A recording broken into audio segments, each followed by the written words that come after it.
ان اللہ و ملائکتہ یصلون علی النبی یا ایہا الذین آمنوا صلوا علیہ وسلموا تسلیما اللہم صلی علی سیدنا و مولانا محمد وعلی آل سیدنا و مولانا محمد وبارک وسلم وصلی علیہ الصلاۃ والسلام علیکہ یا رسول اللہ وعلی آلکہ واصحابکہ یا حبیب اللہ۔ تمام تعریفیں اللہ تبارک و تعالیٰ کے لیے ہیں، جو خالق کائنات بھی ہے، مالک شش جہات بھی، جو احد بھی ہے، صمد بھی ہے، جس کی شان لم یلد بھی ہے ولم یولد بھی۔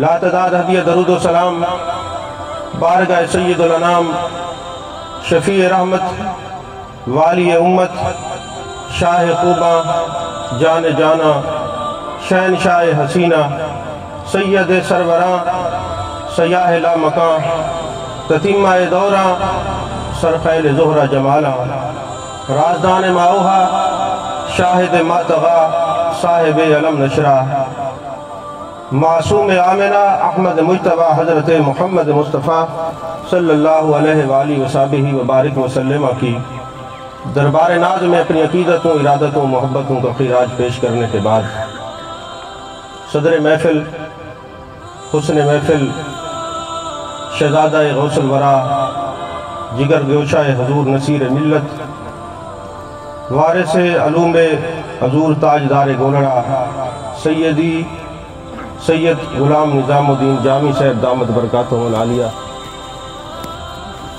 آپ تشریف لائے، آپ زیارت بھی کریں اور مختصر وقت ہے بلا تمہید۔ عزیزان محترم، ہم جو اولیاء کرام سے محبت رکھتے ہیں، بخاری اور مسلم شریف میں یہ حدیث پاک ہے، اللہ تبارک و تعالیٰ کے محبوب پاک صلی اللہ علیہ وسلم نے ارشاد فرمایا کہ جب اللہ تعالیٰ زمین پر کسی بندے سے محبت فرماتا ہے تو جبریل امی کو بلاتا ہے اور ارشاد فرماتا ہے یا جبریلو انی احب فلانا فاحبہ، اے جبریل ہم اس بندے سے زمین پر محبت کرتے ہیں، اس کو اپنا دوست بناتے ہیں، تو بھی اس سے محبت فرما۔ اب دیکھیں نا، ہمارے معاشرے میں اکثر ہمیں دوست کہتے ہیں نماز پڑھیں، روزہ رکھیں، زکوٰۃ دیں، حج ادا کریں۔ یہ جو اولیاء کرام سے محبت رکھتے ہیں، اس سے کیا فائدہ ہوتا ہے؟ اس سے کوئی انکار نہیں کر سکتا کہ ارکان اسلام کی پابندی ضروری ہے، لیکن جبریل امی میں کیا کمی تھی کہ میرا رب فرما رہے جبریل تو بھی اس سے محبت فرما۔ اور صرف بات یہاں تک نہیں ٹھہری، فرمایا جتنے فرشتے ہیں سب کو بتا دے کہ میں زمین پر فلاں بندے سے محبت کرتا ہوں، اور سارے فرشتے محبت کریں، اور اہل زمین پر جتنے مومنین ہیں اولیاء کرام کی محبتوں کو ان کے دل میں بٹھا دیا جائے اور ان کی قبولیت کو زمین پر یہ اعلان کر دیا جائے۔ ایک ہوتا ہے امر ترغیبی، ایک ہوتا ہے امر تصریحی۔ امر ترغیبی یہ ہے کہ اگر آپ کو پتہ چلے کہ آپ کے شیخ فلاں وظیفہ پڑھتے ہیں، یہ امر ترغیبی ہے۔ اس میں ترغیب کا موضوع ہوتا ہے، امر کا صیغہ نہیں ہوتا۔ ایک ہوتا ہے امر تصریح، اگر آپ کو پتہ چلے کہ جناب آپ وظیفہ بھی پڑھتے ہیں اور اپنے مریدین کو حکم بھی فرماتے ہیں کہ آپ پڑھا کریں، اب امر تصریح ہو جائے گا۔ تو امر ترغیبی اور امر تصریح اگر آپ پوری شریعت میں مطالعہ کریں، آپ کو دو مقامات پر ملے گا، یا آیت درود میں ملتا ہے ان اللہ و ملائکتہ یصلون علی النبی یا ایھا الذین آمنوا صلوا علیہ وسلموا تسلیما۔ اللہ تبارک و تعالیٰ خود بھی درود بھیجتا ہے اور فرشتوں کو بھی حکم دیتا ہے اور مومنین کو بھی حکم ارشاد فرماتا ہے۔ اسی طرح یہ امر ترغیبی اور امر تصریح یا آیت درود میں ہے یا محبت ولی کے اندر ہے۔ یعنی اللہ تبارک و تعالیٰ خود بھی درود بھیجتا ہے، فرشتوں کو بھی حکم دیتا ہے، ایمان والوں کو بھی، اور اولیاء کرام سے اللہ خود بھی محبت فرماتا ہے، فرشتوں کو بھی حکم دیتا ہے، اور مومنین کے دل میں بھی یہ محبت بٹھا دی جاتی ہے۔ تو عزیزان محترم، الادب المفرد کے اندر حضرت امام بخاری رحمت اللہ علیہ لکھتے ہیں، چند احادیث مبارکہ میں آپ کے گوش گزار کرنے کی سعادت حاصل کرتا ہوں۔ اللہ تبارک و تعالیٰ نے لوح محفوظ پر لا الہ الا اللہ محمد الرسول اللہ لکھنے کے بعد جو کلمہ لکھا وہ یہ تھا کہ جس سے اس کے والدین راضی ہیں میں بھی اس سے راضی رہوں گا۔ اور پھر میرے آقا کریم صلی اللہ علیہ وسلم نے ارشاد فرمایا، حدیث پاک کا مفہوم ہے کہ اگر تم یہ معلوم کرنا چاہو کہ فلاں بندے سے اللہ راضی ہے کہ نہیں تو دیکھ لو اگر اس کے والدین اس سے راضی ہیں تو اس کا اللہ بھی اس سے راضی ہے۔ اور حضرت علامہ ابن سیرین سید التابعین ہیں، جنہوں نے تعبیر الرؤیا کتاب بھی لکھی ہے، وہ ہر نماز میں یہ دعا کرتے تھے، اے اللہ مجھے بھی بخش دے، حضرت سیدنا ابو ہریرہ کو بھی بخش دے، سیدنا ابو ہریرہ کی اماں جان کو بھی بخش دے۔ تو کسی نے سوال کیا، حضور وہ تو صحابی ہیں، بخشے بخشائیں، آپ ہر نماز کے بعد یہ دعا کیوں مانگتے ہیں؟ اے اللہ حضرت ابو ہریرہ کو بخش، حضرت ابو ہریرہ کی والدہ کو بخش۔ انہوں نے کہا میں نے خود سنا ہے حضرت سیدنا ابو ہریرہ رضی اللہ تعالیٰ عنہ یہ دعا فرمایا کرتے تھے، اے اللہ مجھے بھی بخش دے، میری اماں کو بھی بخش دے، اور قیامت تک جو میری اور میری اماں کی بخشش کا دعا کرتا رہے اس کو بھی بخش دے۔ عزیزان محترم، میرے آقا کریم صلی اللہ علیہ وسلم نے فرمایا اس شخص کو مبارک ہو جو اپنے والدین کے ساتھ صلہ رحمی کرتا ہے، اللہ اس کی عمر میں اور اس کے رزق میں اضافہ فرما دیتا ہے۔ ایک شخص آیا، یا رسول اللہ صلی اللہ علیہ وسلم، میں نے اپنے والدین کو بڑے احسن طریقے سے اللہ کے سپرد کیا ہے، میں نے ان کی تدفین کی، غسل دیا، ان کو کفن پہنایا، تو آپ مجھے بتائیں اس کے بعد اب میں کیا کروں؟ دنیا سے میرے والدین چلے گئے ہیں۔ میرے آقا کریم صلی اللہ علیہ وسلم نے ارشاد فرمایا اب تو ان کے لیے بخشش اور مغفرت کی دعا کرتے رہنا، اور دوسرا ان کے جناب دوستوں کا احترام کرنا، تیسرا جس سے وہ صلہ رحمی کرتے تھے تم بھی ان سے صلہ رحمی کرنا، اور چوتھا کسی وقت بھی تو ان کی دعائے مغفرت میں غفلت نہ کرنا، ہمہ وقت یہ کام کرتے رہنا، میں بھی راضی ہو جاؤں گا، خدا بھی راضی ہو جائے گا، اور قیامت والے دن تیرے والدین کو بھی اللہ راضی فرما دے گا۔ عزیزان محترم، ایصال ثواب کے حوالے سے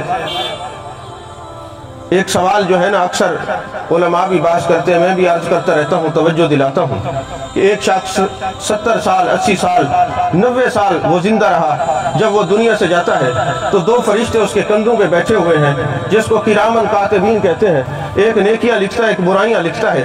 اب سوال پیدا یہ ہوتا ہے کہ جب بندہ دنیا سے جاتا ہے یہ فرشتے کہاں جاتے ہیں؟ تو میرے آقا کریم صلی اللہ علیہ وسلم نے جتنی تفاسیر ہے عربی میں آپ اٹھا کے دیکھ لیں، سب میں یہ بات موجود ہے کہ جب بندہ دنیا سے جاتا ہے یہ فرشتے اللہ تبارک و تعالیٰ کی بارگاہ میں عرض کرتے ہیں، میرے مالک ہم نے اتنے سارے اس بندے کے ساتھ یہ ڈیوٹی کی ہے، اب ہمیں عرش پر جگہ عطا فرما۔ اللہ فرماتا ہے میرے فرشتوں اب چونکہ یہ بندہ دنیا سے چلا گیا میرا عرش فرشتوں سے پر ہے، اگر یہ مسلمان تھا اور میرے آقا کریم میرے نبی سے محبت کرتا تھا تو تم اس کی قبر پہ چلے جاؤ اور قیامت تک سبحان اللہ الحمدللہ لا الہ کا ورد کرتے رہو اور اس کو ایصال ثواب کرتے رہو۔ اور اگر یہ میرے آقا علیہ السلام کی ختم نبوت کا منکر تھا، بغض رکھتا تھا، میرے آقا علیہ السلام سے محبت نہیں رکھتا تھا، پھر اسی کی قبر پہ کھڑے ہو جاؤ، قیامت تک اس پر لعنت بھیجتے رہو۔ تو عزیزان محترم، آج کوئی بندہ اس پریشانی میں مبتلا ہو کہ پتہ نہیں میری اولاد میرے بعد ایصال ثواب کرتی ہے کہ نہیں کرتی، تو وہ جان لے کہ وہ محبت کا رشتہ محبوب علیہ السلام سے جوڑ لے، اس کے ایصال ثواب کا بندوبست بھی میرے آقا علیہ السلام نے کر دیا ہے۔ تو عزیزان محترم، حضرت ابو اسحاق محدث رحمت اللہ علیہ بہت بڑے محدث ہیں، ان کے شاگردوں نے دیکھا کہ ان کی داڑھی کے اندر خواب میں دیکھتے زمرد اور یاقوت کے موتی جڑے ہوئے ہیں، اور صبح جب دورہ حدیث کی کلاس لگی تو شاگردوں نے کہا حضور والا رات ہم نے خواب میں دیکھا ہے کہ آپ کی داڑھی کے اوپر یاقوت اور زمرد کے موتی لگے ہوئے تھے، تو وہ فرمانے لگے تم نے ٹھیک دیکھا ہے، جب میں رات کو گھر گیا تھا میری اماں جان آرام کر رہی تھی اور میں جا کے ان کے پاؤں دبانے لگ گیا، زمین پہ بیٹھ گیا اور میری داڑھی کے بال میری ماں کے قدموں سے لگتے تھے۔ میرے شاگردوں تم نے صحیح دیکھا ہے کہ جو اپنے والدین کی خدمت کرتا ہے، خدمت تو وہ زمین پر کرتا ہے، اس کی خدمت کے چرچے عرش بری پر ہوا کرتے ہیں۔ عزیزان محترم، روح البیان کے اندر ہے کہ حضرت ابراہیم خواص رحمت اللہ علیہ بڑے محدث ہیں، فرماتے ایک دن میں خانہ کعبہ کا طواف کر رہا تھا تو طواف کرتے کرتے میرے دل میں ایک بات آئی کہ میں حضرت خضر علیہ السلام سے ملاقات کروں، ایک تمنا تھی، اب میں نے یہی ابھی دل میں خواہش ہی کی تھی تو میں نے دیکھا ایک شخص میرے سامنے آ گئے، میں نے پوچھا جناب آپ حضرت خضر علیہ السلام ہیں؟ انہوں نے کہا جی میں خضر ہوں، بولیے تم نے مجھے کیوں یاد کیا ہے؟ تو میں نے عرض کی حضور میرے دل میں چند سوالات تھے، میں سوچتا تھا کہ مجھے کبھی ملاقات ہو آپ سے تو میں آپ سے سوال کروں۔ فرمانے لگے پوچھئے کیا سوال پوچھنے ہیں؟ میں نے پہلا سوال یہ کیا کہ بتائیں حضرت امام شافعی کا کیا مقام ہے اللہ کی بارگاہ میں؟ تو فرمانے لگے اللہ اکبر، حضرت امام شافعی وقت کے اوتاد ہیں، اوتاد کہتے وطد کو، وطد کا معنی ہے کلی، جو چھوٹے سے وہ चक्की थी ना घर में आटा पीसने वाली, उसके अंदर जो किली लगी होती है उसको वतद कहते हैं अरबी में।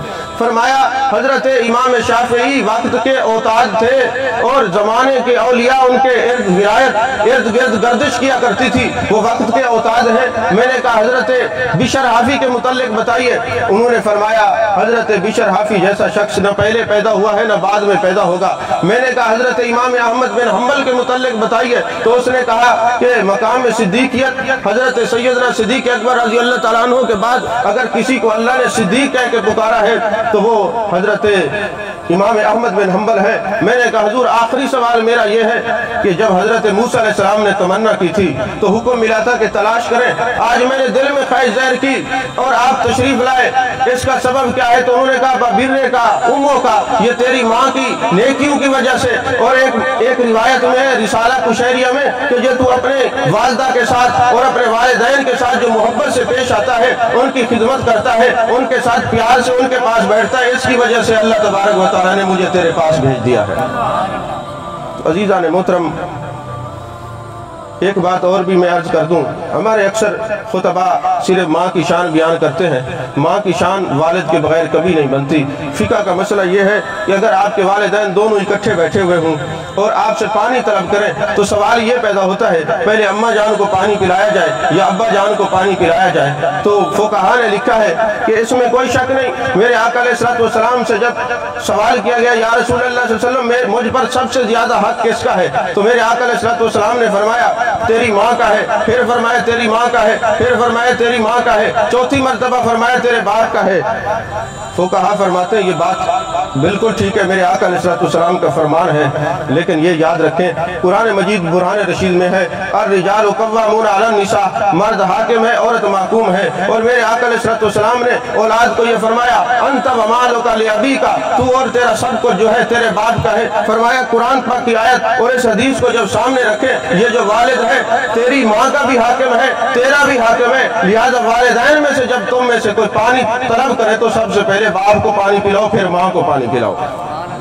तो अज़ीज़ान मोहतरम, मेरे आका करीम सल्लल्लाहु अलैहि वसल्लम ने अपने उम्मत पर ये कितने एहसानात किए हैं। फरमाया लौ कान मुमिनन, अगर मरने वाला मोमिन हो फ़अतक़्तुमन हो तुम उसकी तरफ से गुलाम आज़ाद करो, और तसद्दक़्तुमन हो तुम उसकी तरफ से सदका करो, और हजजतुमन हो उसकी तरफ से हज करो। बालगहु ज़ालिक, सब कुछ पहुँचने की जिम्मेदारी मेरे मुस्तफ़ा करीम सल्लल्लाहु अलैहि वसल्लम ने उठाई है। अज़ीज़ान मोहतरम, हम जब इसाले सवाब के लिए इकट्ठे होते हैं, यहाँ ज़बान से सुभान अल्लाह निकलता है, अल्हम्दुलिल्लाह निकलता है, अल्लाह अकबर निकलता है। मेरे आका अलैहिस्सलाम की हदीस वाक़े मजमा ज़वाइद के अंदर मेरे आका अलैहिस्सलाम तशरीफ़ फरमाते, एक एराबी आया बद्दू सहाबी आता है और मेरे आका अलैहिस्सलाम की बारगाह में अर्ज़ करता है या रसूलल्लाह सल्लल्लाहु अलैहि वसल्लम मुझे कोई ऐसा वजीफ़ा बताएं जो मुझे फ़ायदा दे। मेरे आका अलैहिस्सलाम ने फरमाया कि आप सुभान अल्लाह वल्हम्दुलिल्लाह वला इलाहा इल्लल्लाह वल्लाहु अकबर पढ़ा करो। अब वो एराबी था, उसने कहा हुजूर मैं निशानी ना लगा लूँ, उसने उंगली पे पढ़ा सुभान अल्लाह वल्हम्दुलिल्लाह वला इलाहा इल्लल्लाह वल्लाहु अकबर। तो क्या मैं हुजूर इस तरह ना पढ़ लूँ? मेरे आका अलैहिस्सलाम ने फरमाया हाँ इसी तरह पढ़ा कर। अब वो पढ़ता हुआ चला गया, बाहर जाके उसके जहन में ये ख्याल आया कि मैंने आका अलैहिस्सलाम से पूछा था या रसूलुल्लाह सल्लल्लाहु अलैहि वसल्लम मुझे कोई ऐसा वजीफा बताएं जिससे मुझे फायदा हो, और मेरे आका अलैहिस्सलाम ने बताया सुभान अल्लाह वल्हम्दुलिल्लाह वला इलाहा इल्लल्लाह वल्लाहु अकबर पढ़ा करें। तो या रसूलुल्लाह सल्लल्लाहु अलैहि वसल्लम मैं अब वो वापस आता है, मेरे आका ने देखा फतबस्सम रसूलुल्लाह सल्लल्लाहु अलैहि वसल्लम तफक्कर अल बाइस। मेरे आका ने फरमाया मेरे साहबा अब ये मेरा गुलाम कोई सोच के आ रहा है, कोई इरादा लेके आ रहा है, आप मुस्कुराए। फरमाया मेरे गुलाम कैसे आए? अर्ज करने लगा हुजूर मैंने पूछा था कि मुझे बताएं कि मेरे लिए कोई फायदा हो, फमाली मेरे लिए हो, हाज़ा लिल्लाह ये तो अल्लाह के लिए आपने बता दिया। मेरे आका अलैहि सल्लम ने फरमाया जब तू कहेगा सुभान अल्लाह, अल्लाह फरमाएगा अर्श पे सद्दा का तुमने सच कहा। तू कहेगा अल्हम्दुलिल्लाह, अल्लाह फरमाएगा तूने सच कहा। तू कहेगा वला इलाहा इल्लल्लाह वल्लाहु अकबर, अल्लाह फरमाएगा तूने सच कहा। मेरे आका अलैहिस्सलाम ने फरमाया जब कोई जमीन पर ये सुभान अल्लाह है वल्हम्दुलिल्लाह वला इलाहा इल्लल्लाह वल्लाहु अकबर पढ़ता है, वो जमीन पर ये वजीफा पढ़ता है, अर्श बरी पर ऐलान होता है ये वजीफा पढ़ने वाला सच्चा आदमी है। अब उसकी सच्चाई के चर्चे अर्श बरी पर होते हैं। मेरे आका ने फरमाया ये पढ़ा कर। उसने अर्ज की या रसूलल्लाह सल्लल्लाहु अलैहि वसल्लम हाज़न लिल्लाह फमाली, ये तो मैंने कहा था मेरे लिए बताएं और आपने अल्लाह के लिए ये बता दिया कि ये सुभान अल्लाह वल्हम्दुलिल्लाह वला इलाहा इल्लल्लाह वल्लाहु अकबर पढ़ा करें। मेरे आका अलैहिस्सलाम अलैहिस्सलाम ने फरमाया, जब कोई सुभान अल्लाह है वल्हम्दुलिल्लाह है वला इलाहा इल्लल्लाह वल्लाहु अकबर पढ़ता है, उसको चाहिए वो पहले ये पढ़े, इसके बाद कहे रब्बना इग़फिरली, तो अल्लाह ताला उसकी मग़फ़िरत फरमा देता है। फिर फरमाए अल्लाह मुझे बख्श दे, अल्लाह उसकी बख्शिश फरमा देता है। फिर वो फरमाए मेरे रिज़्क़ में इजाफा कर दे, अल्लाह वो भी कर देता है। एक सहाबी ने अर्ज़ की, या रसूलल्लाह सल्लल्लाहु अलैहि वसल्लम, अगर कोई ये पढ़े, ये चीज़ें ना मांगे तो फिर उसके ज़हन से निकल जाए तो क्या होगा? मेरे आका अलैहिस्सलाम ने फरमाया, जो सुभान अल्लाह वल्हम्दुलिल्लाह वला इलाहा इल्लल्लाह वल्लाहु अकबर पढ़ेगा, वो कुछ मांगे ना मांगे, वो बैठा ज़मीन पर होगा और उसके उठने से पहले अल्लाह ये तीनों चीज़ें उसको अता फरमा देगा। अज़ीज़ान मोहतरम, ये जो इसाले सवाब की मजालिस हैं, इसाले सवाब की मजालिस से जहाँ फ़ायदा होता है वहाँ पे तरक्की और दर्जा भी मिलता है जो दुनिया से चला गया हो। मेरे आका करीम सल्लल्लाहु अलैहि वसल्लम ने रोज़ुल उन्फ़ के अंदर ये हदीस पाक है, ज़ियाउन नबी शरीफ में भी हज़ूर ज़ियाउल उम्मत पीर करम शाह लज़री रहमतुल्लाह ने इस पर बात फरमाई है। वो फरमाते हैं कि शैतान अपनी ज़िंदगी में 4 मरतबा रोया है। एक तो उस वक्त रोया कि जिस वक्त वो शैतान बना, दूसरा जब ज़मीन पे फेंका गया, तीसरा जब मेरे आका अलैहिस्सलाम की विलादत हुई, चौथा जब सूरह फातिहा का नज़ूल हुआ। तो मुहद्दिसीन ने इसकी तशरीह फरमाई है कि इन 4 मकामात पर ये शैतान क्यों रोया है। फरमाते हैं पहली तो वजह यह है, शैतान बनने का सबब यह है कि उसने हज़रत आदम अलैहिस्सलाम को छोड़कर अल्लाह की तौहीद का ऐलान किया था। उसने कहा था अल्लाह तुझे मानता हूँ, तू वाहदहू ला शरीक है, माबूद है, इलाह है, लेकिन मैं हज़रत आदम अलैहिस्सलाम को नहीं मानता। तो अल्लाह तबारक व तआला ने फरमाया, जो मेरे नबी को छोड़ के मेरी तौहीद बयान करेगा मैं उसको इब्लीस बना दूंगा। इब्लीस बनता है इस वजह से कि जो महबूब नबियों को छोड़कर खुदा की तौहीद को माने। तो कहा नबी को पहले मानो फिर खुदा को मानो, ये तौहीद रहमानी है। नबी को छोड़कर खुदा को मानना ये तौहीद शैतानी है। और जब शैतान बना तो अब क़यामत तक रोता रहेगा। फिर फरमाया जब दूसरी मर्तबा इसलिए रोया कि जब ज़मीन पे फेंका गया, और ज़मीन पे जब फेंका गया तो कितने अम्बिया से मिला है और कहते हैं जी अल्लाह तबारक व तआला की बारगाह में मेरी सिफारिश कराओ, अल्लाह मुझसे राज़ी हो जाए, अल्लाह राज़ी हो जाए। तो जब सिफारिश की गई, अल्लाह ने फरमाया ये मेरे आदम की मज़ार पे चला जाए, सजदा कर ले, मैं इससे राज़ी हो जाऊंगा। उसने कहा ज़िंदगी में मैंने माना नहीं, मज़ार पे जाना मेरा कंसेप्ट तो है नहीं, मैं तो जाता नहीं। और तीसरी मरतबा कब रोया? जब मेरे आका अलैहिस्सलाम की विलादत हुई। अब मुहद्दिसीन ने फरमाया वो विलादत के वक्त क्यों रो रहा था? इसलिए रो रहा था कि इससे पहले हज़रत आदम अलैहिस्सलाम ने मेरे आका करीम सल्लल्लाहु अलैहि वसल्लम के नामी इसमें ग्रामी का वसीला पेश किया था। तो अल्लाह ताला राजी हो गया था। वो जानता था शैतान कि अब जिस नबी के नाम के वसीले से काम चलता है, इसम में इतना बरकत है तो उस नबी के जिस्म में कितना बरकत होगी। अब तो महबूब दुनिया में जलवागर हो गए, मैं लोगों को बहकाऊंगा और अल्लाह ताला इस पर अज़ाब नाज़िल नहीं करेगा। तो अल्लाह ने भी फरमाया वमा कान अल्लाहु लियुअज़्ज़िबहुम व अंत फ़ीहिम, महबूब जहाँ आप जलवागर होते हैं वहाँ मेरा अज़ाब नहीं होता। और चौथी मरतबा कब रोया? जब सूरत फातिहा का नज़ूल हुआ। मुफस्सिरीन और मुहद्दिसीन ने कहा कि जी सूरत फातिहा के नज़ूल के वक्त ये क्यों रोया? कहा इसका सबब यह है कि जहन्नम के दरवाजे साथ हैं, सूरत फातिहा की आयात साथ हैं। जब कोई बंदा सूरह फातिहा पढ़ता है और मोहब्बत से पढ़ता है और जिसके लिए फातिहा पढ़ता है, अल्लाह तबारक व तआला उसके लिए जहन्नम के दरवाजे बंद कर देता है। ये रो इसलिए रहा था कि मैं लोगों को बहकाऊंगा और लोग सूरत फातिहा पढ़ेंगे और जिसके लिए पढ़ेंगे अल्लाह उसको बख्श देगा, इसलिए वो रो रहा था। तो दोस्तान मोहतरम, वक्त चूँकि मुख्तसर था, ये चंद अहादीस मुबारक मैंने गोश गुजार करनी थी। अल्लाह तबारक व तआला मेरी हाज़िरी को और मारूज़ात को कबूल फरमाए। व आखिर दावाना अनिल हम्दुलिल्लाह।